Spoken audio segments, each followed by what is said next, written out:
Big catches from Aaron Fuller and Terrell Bynum helped number 2 offense score a touchdown on the day's final drive. The Huskies were back on the East practice field for their third practice of fall camp Sunday afternoon, a 2-hour workout conducted in shoulder pads for the first time. Here are some news, notes and observations. If offense finally finds the end zone, we'll get to the defensive highlights here shortly. There were, once again, many of them, but wanted to start with the final drive of the day, when the offense finally broke through for a long touchdown drive, its first of camp during a full team period. With Jake Haener at QB, the number 2 offense covered about 80 yards in 10 plays, capped by a 1-yard touchdown run from Sean McGrew. On 3rd and 6 from the 26, redshirt freshman WR Terrell Bynum made an awesome leaping catch along the right sideline, despite decent coverage from Dominic Hampton and with safety Brandon McKinney closing in too. The play gained about 30 yards and got the offense past the 50 for the first time, and only time, in 5 drives during a prolonged final team period. 3 plays later, on 3rd and 5, junior WR Aaron Fuller made a tremendous catch of his own, reaching over the tight coverage of Elijah Molden and hanging on as he fell back flat on his back.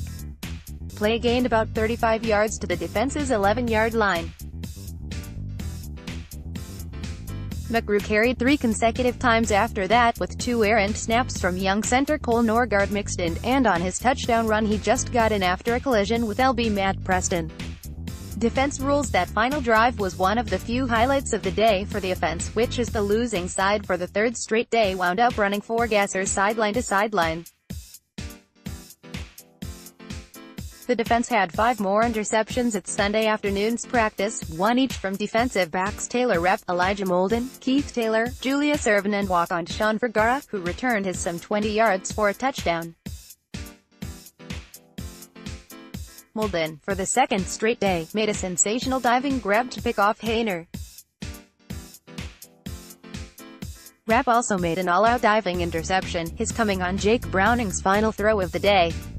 Browning had thrown a fade toward the right sideline for sophomore WR Ty Jones, who had run a different route. Taylor's interception off no. 3 QB Jacob Sermon came after a receiver appeared to fall on the play, and Ervin pick appeared to be the result of a receiver miscommunication with Haener. Looking up, several fighter jets took a few passes overhead during practice as they flew around the lake for seafare. There was for the Huskies a better reason to look up and smile Sunday. The kickers had a good day. Redshirt freshman Peyton Henry and sophomore Van Soderberg combined to make 5 of their 6 field goal attempts during team periods. The kicking game, of course, is one of the biggest questions surrounding the team this month, and Sunday's make certainly appears to be a positive step forward. Henry, again lining up first for the 3rd straight day, made all 3 of his kicks from 33 yards after the first team period and then both kicks from 37 yards, from each hash to close out practice. Soderberg missed his first kick from 33 yards, but was perfect on the final 2 from 37 yards. Freshman walk-on Dylan Williams made 1 kick and missed 1 from 37. Odds and ends, Jacob Eason's only throws of the day came during the long 7-on-7 period, and he completed all 4 of his pass attempts, 2 to freshman WR Trey Lowe, 1 in the flat to walk-on RB Malik Braxton and another to freshman WR Austin Osborne, who made a nice play to grab the ball away from walk-on CB Dustin Bush.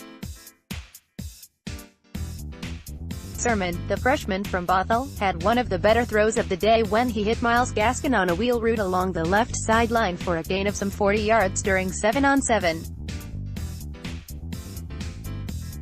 Junior WR Quinton Pounds, in his return from his 2nd ACL surgery, has had a productive start to camp. He made a good play to haul in a pass from Haener along the left sideline during 7-on-7, ruled by the sideline judge incomplete, but it was close. Fuller made a nice diving catch to bring in Haener's next throw. Redshirt freshman Colson Yankoff, the no. 4 QB, went 3 and out in his 1 drive during the final team period. He was sacked on the final play, as the 3rd and 4th string offensive line continues to be overwhelmed by the defensive front. Senior CB Jordan Miller took one rep with the No. 1 defense during a team period on Saturday, his first since his return from a broken ankle, and he got a couple more on Sunday. With Trey Adams still limited, Henry Roberts and Jared Hilbers continue to share snaps at left tackle. The first-team O-line has been, from left, Roberts, Luke Wattenberg, Nick Harris, Matt James and Caleb McGarry, or, Hilberts, Wattenberg, Harris, Roberts and McGarry. Sophomore Amandre Williams continues to get the bulk of the first-team snaps at strong side linebacker, with sophomore Miles Rice with the No. 2 defense.